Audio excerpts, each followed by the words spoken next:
Hey guys, good morning. आज है 25 अगस्त 2021 और आज हम डिस्कस करने वाले हैं द हिंदू न्यूज़पेपर को। दोस्तों, आप इसकी पीडीएफ फाइल को डाउनलोड कर सकते हैं हमारे टेलीग्राम चैनल को, जिसका लिंक दिया हुआ डिस्क्रिप्शन बॉक्स में, या फिर आप सीधा इकोनॉमिक सीजे को टाइप कर सकते हैं और वहाँ पर आपको हमारा चैनल मिल जाएगा। ठीक है दोस्तों, देखो फ्रंट पेज पर हमारे पास एक ही न्यूज़ है जो हम डिस्कस करेंगे अपने पास, that is Tamil Nadu launch 100 crore urban employment scheme. तो पहले मैं आपको ना थोड़ा बेस बताता हूँ, इसके बाद आपको ये न्यूज़ इजी लगेगी पढ़ने में। देखो क्या होता है, हमारे यहाँ पर एम्प्लॉयमेंट की जो सिचुएशन है वो बहुत ज़्यादा ख़राब चल रही है। यानी हमारे यहाँ पर disguised unemployment, frictional, structural type की अनएम्प्लॉयमेंट चल रही है। दोस्तों, अनएम्प्लॉयमेंट का मतलब होता है कि जब एक पर्सन काम करना चाहता है लेकिन उसे मार्केट प्राइस पर काम नहीं मिलता है और वो काम करने लायक भी है, उस पर्टिकुलर कंडीशन को बोलते हैं अनएम्प्लॉयमेंट। अब क्या होता है ना कि अनएम्प्लॉयमेंट की जो सिचुएशन होती है, इससे क्या होता है, लोगों की जेब में पैसा नहीं आता तो वो बैंक में पैसा डिपॉजिट नहीं करते हैं। इवन वो जो मार्केट में इनकम और circular flow of income and expenditure है वो नहीं होता। लोगों की डिमांड कम हो जाती है, कम होने से जो सप्लायर्स हैं वो प्रोडक्शन कम कर देते हैं, प्रोडक्शन कम होने से मार्केट में छटनी होना शुरू हो जाता है, जॉब्स में निकाला होने स्टार्ट हो जाती है, यानी जॉब से निकाल दिए जाते हैं। तो ऐसे केस में उससे ना लिंक चेन बहुत ज़्यादा जुड़ा हुआ होता है। तो इसलिए हर गवर्नमेंट, चाहे वो सेंट्रल लेवल की हो या वो स्टेट लेवल की हो, हमेशा उसकी इंटेंशन ये होती है कि आखिर ऐसा क्या किया जाए कि हम अपने यहाँ पर एम्प्लॉयमेंट को बढ़ा सकें। ठीक है, तो एम्प्लॉयमेंट को बढ़ाने के लिए हमारे यहाँ पर कई सारी स्कीम्स लॉन्च की जाती हैं। ठीक है, अब वो स्कीम्स क्या होती हैं, कई तरह की स्कीम हो सकती है। आपने सुना होगा मनरेगा प्लान के बारे में, सुना ही होगा आई होप आपने, और कई सारे रूरल प्लान्स होते हैं। देखो गाँवों के अंदर क्या होता है ना कि गाँव में कुछ नहीं होगा तो एटलीस्ट वो खेती करके भी अर्निंग कर सकते हैं। लेकिन जो लो क्लास वर्कर्स होते हैं या जो लेबर क्लास ग्रेड होती हैं, जो शहरों में आके काम करती है और उन्हें काम नहीं मिलता, बेसिकली उनके लिए तमिलनाडु ने 100 करोड़ रुपए लॉन्च किए हैं, जिसके अंदर अर्बन एम्प्लॉयमेंट स्कीम के तहत उनको रोजगार प्रोवाइड कराया जाएगा। अब ये अर्बन एम्प्लॉयमेंट स्कीम क्या होती है, इस स्कीम के तहत जो लोग गांव में रहते हैं और उनको जॉब, सॉरी गांव नहीं, शहर में रहते हैं और उनको जॉब नहीं मिल पाती, तो ऐसे केस में हम उनके लिए क्या करेंगे, कुछ स्कीम्स लॉन्च करेंगे जिसके तहत उनको जॉब दी जा सके। बेसिकली यहाँ पर टारगेट किया जा रहा है जो डेली वेज वर्कर्स होते हैं, उनको टारगेट किया जा रहा है। ये स्कीम बिल्कुल मनरेगा स्कीम की तरह है। दोस्तों, मुझे लगता है अगर हर स्टेट अपने स्टेट की ज्यूरिडिक्शन के हिसाब से, अपने ज्यूरिडिक्शन के डेटास के हिसाब से अगर वो अपने यहाँ पर स्कीम्स को लॉन्च करेगी तो उसे फ़ायदा ज़रूर पहुँचेगा, जैसे तमिलनाडु ने किया कि 100 करोड़ का ये प्रोग्राम किया गया। देखो यहाँ पर आपको समझने वाली बात ये है कि जैसे Mahatma Gandhi national rural employment guarantee scheme, जो मनरेगा जिसे हम बोलते हैं, उसके अंदर 100 करोड़ रुपए जो हैं वो लगाए गए थे। यहाँ भी 100 करोड़ रुपए लगाए, लेकिन इस स्कीम को किसने लॉन्च किया है, तमिलनाडु ने लॉन्च किया। दोस्तों, इस स्कीम के फ़ायदे आप जान लो क्या होते हैं। नंबर 1 फ़ायदा होता है एम्प्लॉयमेंट बढ़ती है। नंबर 2 फ़ायदा होता है एम्प्लॉयमेंट से लोगों की जेब में पैसा आता है, वो डिमांड ज़्यादा करते हैं। नंबर 3, डिमांड ज़्यादा होने से मार्केट के अंदर इनकम और एक्सपेंडिचर का जो फ्लो है वो मेंटेन रहता है। नंबर 4, इनकम ज़्यादा होगी तो लोग पैसा डिपॉजिट ज़्यादा करेंगे बैंक में, बैंक उससे क्रेडिट क्रिएशन ज़्यादा कर पाएगी। आई थिंक अब आप समझ गए होंगे कि हमारे यहाँ पर एम्प्लॉयमेंट होना बहुत ज़्यादा ज़रूरी है। ठीक है, ये सारे पॉइंट हो गए। इसके बाद यहाँ पर आप देख सकते हैं, ये हमारा अगला आ गया। इसमें भी कुछ नहीं, ये थोड़ा लोकल न्यूज़ है, इसलिए मैं इसको कवर अप करते हुए नहीं चलूँगा। ठीक है, चलिए इसके बाद हमारे पास यहाँ पर एक चीज़ देखना, एक लोकल न्यूज़ है लेकिन पढ़ाना ज़रूरी है। दिल्ली के अंदर आप जानते हैं कि वाटर को लेकर बड़ी समस्या है। हल्का सा पानी बरसता है तुरंत पानी भर जाता है, ऐसा लगता है नदी नाले हो, रोड हो ही ना।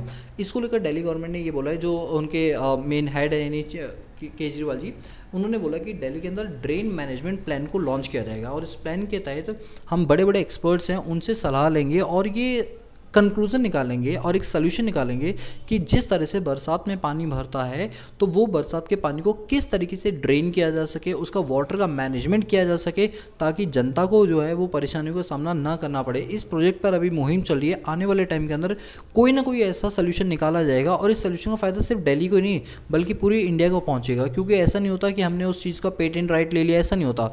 वो सोल्यूशन कोई भी स्टेट उस चीज़ को फॉलो कर सकते हैं, लेकिन अब इसकी पहल की जानी शुरू हो चुकी है। ठीक है, कहाँ से, दिल्ली से। ठीक है, चलिए, और आपको तो पता ही वो दिल्ली के अंदर स्मोक टावर लगाया गया था, जिसके तहत क्या था कि जो एयर की फिल्टर क्वालिटी है उसको इम्प्रूव किया जाए। ठीक है, चलो इसके बाद आगे चलते हैं। यहाँ भी कोई ऐसी न्यूज़ नहीं है और यहाँ भी कुछ ऐसा नहीं है। चलिए आगे चलते हैं। अब मुझे लगता है ये जो एडिटोरियल पार्ट है इसको कवर करना पड़ेगा। इसमें सबसे पहला पार्ट है हमारा कास्ट काउंट को लेकर। दोस्तों याद होगा कल के न्यूज़पेपर में और परसों न्यूज़पेपर में मैंने बोला था कि जो अपोजिशन पार्टी के लीडर्स हैं, जैसे हमारे मोदी जो बीजेपी के हैं, उनके जितने भी अपोजिशन पार्टी के लीडर, खासतौर पे बिहार की बात करें तो यहाँ के जो चीफ मिनिस्टर नीतीश कुमार है, इन्होंने ये बोला है, और भी जो 10 पॉलिटिकल लीडर्स हैं उन्होंने बोला है कि जो हम सेंसस की काउंटिंग करते हैं तो उसमें सिर्फ हम पॉपुलेशन को ही काउंट नहीं करें, हमें उसमें ये भी काउंट करना चाहिए कि किस कास्ट के, किस रिलीजन के कितने लोग रहते हैं, ताकि हम उनके हिसाब से पॉलिसीज़ को फ्रेम कर पाएँ। क्योंकि हमारी इकोनॉमी के लिए पॉलिसीज़ फ्रेम करने के लिए स्टैटिकल डेटास का होना बहुत ही ज़्यादा ज़रूरी है। अगर हमारे पास एग्जैक्टली स्टैटिकल डेटा नहीं होगा, हम कोई भी पॉलिसी को सही तरीके से फ्रेम नहीं कर सकते हैं। तो इसलिए उन्होंने ये बात बोली है कि अब सेंसस के अंदर जब आप इतना टाइम लगाते हो, इतने एफर्ट्स लगाते हो, इतना पैसा लगाते हो, तो क्यों ना सेंसस के अंदर कास्ट सिस्टम को भी इंक्लूड किया जाए, जिसके तहत क्या होगा कि हम अच्छी अच्छी पॉलिसीज़ उनके लिए बना पाए। तो इस इशू पर अभी बात चल रही है। मुझे लगता है ये इशू इतना बड़ा और ग्लोबल इशू बन चुका है कि आने वाले टाइम के अंदर ये जो इशू है इसको सॉल्व कर दिया जाएगा, ये बोलकर कि अब सेंसस में हम कास्ट डेटा को भी मेंटेन करते हुए चलेंगे। ठीक है, चलिए इसके बाद हम अगले उस पर चलते हैं। ये जो है ना इन फ्री फॉल, ये मुझे ज़्यादा इंपॉर्टेंट नहीं लगा आपके एग्जाम प्रोस्पेक्टिव से, इसलिए मैं नहीं पढ़ा रहा। एग्जाम प्रोस्पेक्टिव से ये वाला ट्यूटोरियल बहुत इंपॉर्टेंट है, दैट इज़ क्लाइमेट चेंज। अब एक बात बता दूं, रिपीट कर दूं, हर क्लास में रिपीट करता हूं कि एडिटोरियल को पढ़ने का रीज़न सिर्फ ये होता है कि आपको एक प्रोस्पेक्ट पता चल जाए, आपके पास पॉइंट्स और एड ऑन हो जाए, बल्कि आपको एडिटोरियल पर ब्लाइंडली फेथ नहीं करना चाहिए। वन साइडेड होते हैं ये सब, जो लिखने वाला होता है वो अपने प्रोस्पेक्टिव से चीज़ों को बताता है। ये ऐसा प्रोस्पेक्ट नहीं होता जिसको आप एग्जाम में बिल्कुल लिख कर आओगे तो आपके नंबर मिल जाएंगे, ऐसा नहीं होता।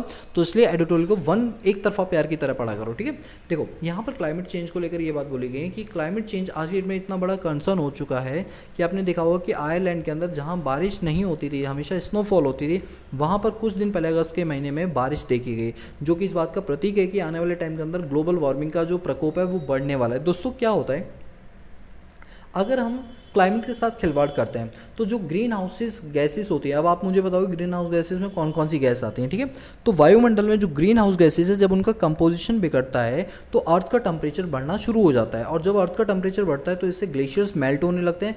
मेल्ट होने से जो पानी का यानी सी का जो लेवल है वो बढ़ना शुरू होता है। सी का लेवल बढ़ते ही जितना भी हमारे फ्लड हो गए, गाँव में पानी भर जाना, निचले स्तरों में पानी भर जाना, ये समस्याएँ बढ़नी शुरू हो जाती हैं। तो इनसे टैकल करने के लिए, इनसे निकलने के लिए क्या करना पड़ता है, हमें पूरा एक मैनेजमेंट करना पड़ता है वाटर को लेकर। तो यहीं पर बात बोली गई है कि ये चीज़ें मैनेज करने से बेहतर है कि हम क्लाइमेट को लेकर चीज़ों को सुधार दें।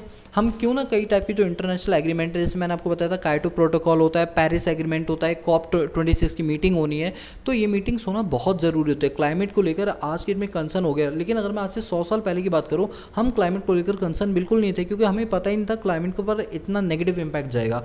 आज की डेट में क्लाइमेट हमारे लिए एक बहुत ही इंपॉर्टेंट इशू है, क्योंकि जिस क्लाइमेट में हम रह रहे हैं अगर वही प्रदूषित होगा तो दोस्तों हमारी हेल्थ को लेकर कंसर्न होगा। आने वाले टाइम के अंदर जो बीमारियां जैसे हार्ट अटैक हो गया है, स्किन कैंसर हो गया, आई में मोतियाबिंद हो जाना, ये सब किस लिए होते हैं, इनके पीछे का रीज़न अगर आप जानोगे तो कहीं ना कहीं आपको पोल्यूशन ही उसका रीज़न मिलेगा।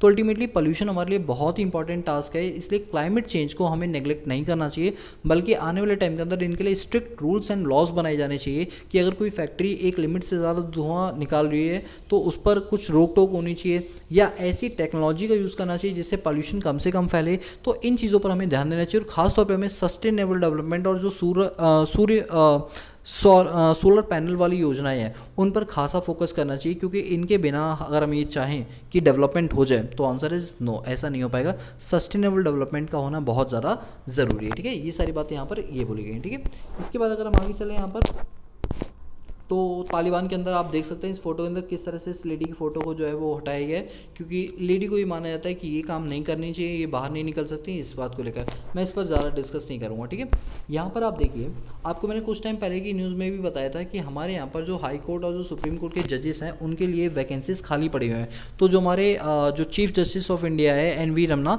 उन्होंने बोला था कि ये जो 9 वैकेंसीज अगर इनको फिल कर दें तो कहीं ना कहीं जो कोर्ट का प्रोसीजर वो सिंप्लीफाई हो जाएगा, जो तारीख पे तारीख मिल रही है वो नहीं मिलेगी, क्योंकि जजेस की अवेलेबिलिटी है। तो ऐसे में जो कोर्ट केस हैं वो जल्दी जल्दी रफा दफा होंगे। तो इन बातों को लेकर यहाँ पर सेंट्रल गवर्नमेंट ने जो है अपनी एक रिपोर्ट जारी की, जिसके अंदर कहा है कि आने वाले टाइम के अंदर हम जितनी भी जो वैकेंसीज हैं उनको फुलफिल करने का काम करेंगे। तो ये पूरा जो केस है वो यहाँ पर ये बोला जा रहा है। ठीक है, क्योंकि जितनी ज़्यादा वैकेंसीज खाली पड़ेंगी उतनी ज़्यादा केसेस पेंडिंग चलेंगे, और हम नहीं चाहते कि केसेस पेंडिंग चले, उनका जल्दी से निपटारा हो ताकि वो काम और ज़्यादा बढ़ा सके। आप यहाँ पर देख सकते हैं अलग अलग स्टेट का डेटा दे रखे हैं, जिसको आप अपने लेवल पे एक बार रीड आउट कर सकते हैं। ठीक है, चलिए, इसके बाद मैं अब सीधा जंप करूँगा बिजनेस सेक्शन की ओर, ठीक है। लेकिन उससे पहले यहाँ पर एक इंटरनेशनल न्यूज़ ये आ रही है कि मोदी और पुतिन ने एक मीटिंग की है और उस मीटिंग में डिसाइड किया गया कि किस तरह से अफगानिस्तान के इस इशू को जो है वो टैकल किया जाए। जैसे लश्कर ए तैयबा हो गया या जैश ए मोहम्मद हो गया, ये जो टेररिस्ट ग्रुप हैं अफगानिस्तान में जैसे कब्जा इन्होंने किया है, उस हिसाब से लगता है कि आने वाले टाइम के अंदर ये जो टेररिस्ट एक्टिविटीज़ हैं वो बढ़ेंगी। और ये सिर्फ इंडिया को लेकर कंसर्न नहीं है,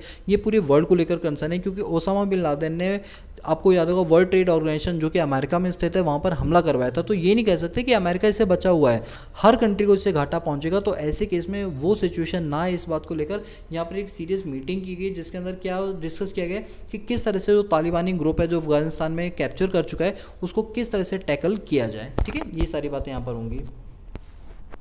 इसके बाद अब हम चलते हैं बिजनेस सेक्शन की ओर। बिजनेस सेक्शन के अंदर एक मिनट, ये देखिए बिजनेस सेक्शन में हमारे पास ज़्यादा कुछ खासा भी न्यूज़ आई नहीं है, ठीक है। तो यहाँ पर एक जो न्यूज़ है वो ये है कि जीडीपी जो है वो आने वाले टाइम के अंदर ग्रो अप कर सकता है, वो भी 18.5% से। एसबीआई की एक रिपोर्ट ने ये बात बोली गई। दोस्तों मैं एक बात बताता हूँ, जितनी भी बैंक्स होती हैं ये प्रोजेक्टेड रिपोर्ट बनाती है कि आने वाले टाइम के अंदर इंडिया में क्या क्या चीज़ें हो सकती है, क्योंकि बैंकों को चीज़ें पता होती हैं कि इकॉनमी में कितना मनी का फ्लो हो रहा है। देखो बैंकों को पता है कि लोगों को जॉब जाएंगी तो सेविंग अकाउंट में पैसा कम आएगा, करेंट अकाउंट की ट्रांजेक्शन्स कम हो जाएंगी, तो इनकी रिपोर्ट हमारे लिए बहुत ज़्यादा ज़रूरी होती है। तो एसबीआई की एक रिपोर्ट के अनुसार बोला ये जा रहा है कि आने वाले टाइम के अंदर अभी जो हमारा डाउनफॉल चल रहा है जीडीपी में, ये जीडीपी का डाउनफॉल ग्रो अप हो सकता है 18.5% तक। तो ठीक है, अच्छी बात है, अगर बैंकों की रिपोर्ट सही हो जाती तो हम भी चाहते हैं कि ऐसा ही हो, ठीक है। तो ये सारी चीज़ें यहाँ पर बोली गई हैं। और बाकी यहाँ पर आज हम बात करेंगे आज की डेट में टॉप 50 कंपनियाँ कौन कौन सी हैं जो निफ्टी के अंदर कवर होती है। याद रखना, सेंसेक्स में टॉप 30 कंपनियाँ होती है, निफ्टी में टॉप 50 कंपनियाँ आती है, जिसके अंदर Adani port, Asian paint, Axis bank, Bajaj auto, Bajaj finance services, Bajaj finance, Bharti Airtel, BPCL, Britannia India, Cipla India, coal India, Divi's lab, doctor Reddy lab, एंकर motor, Grasim India, HCL tech, HDFC bank, HDFC life, hero MotoCorp, हिंडल company, Hindustan Unilever, ICICI bank, IndusInd bank, Infosys, Indian oil corporation, ITC, JSW steel, Kotak bank, LNT, एम&एम, Maruti Suzuki, Nestle India limited, NTPC, ONGC, power grid corporation, Reliance industries, SBI life, state bank, Shree cement, sun pharma, Tata consumer product, Tata motor, Tata steel, TCS, tech Mahindra, Titan, UltraTech cement, UPL और विप्रो। ये 50 top कंपनियां हमारी जो Nifty के अंदर cover होती हैं। और आप जानते हो करेंसी एक्सचेंज में हमें 5 पढ़नी पड़ती है, US dollar, euro, British pound, Japanese yen, Chinese yuan. ये 5 क्या होती है, एसडीआर की बास्केट ऑफ करेंसीज होती हैं, ठीक है। तो दोस्तों आज के द हिंदू न्यूज़पेपर एनालिसिस में इतना ही, बाकी मिलते हैं नेक्स्ट क्लास में, तब तक के लिए पीस आउट।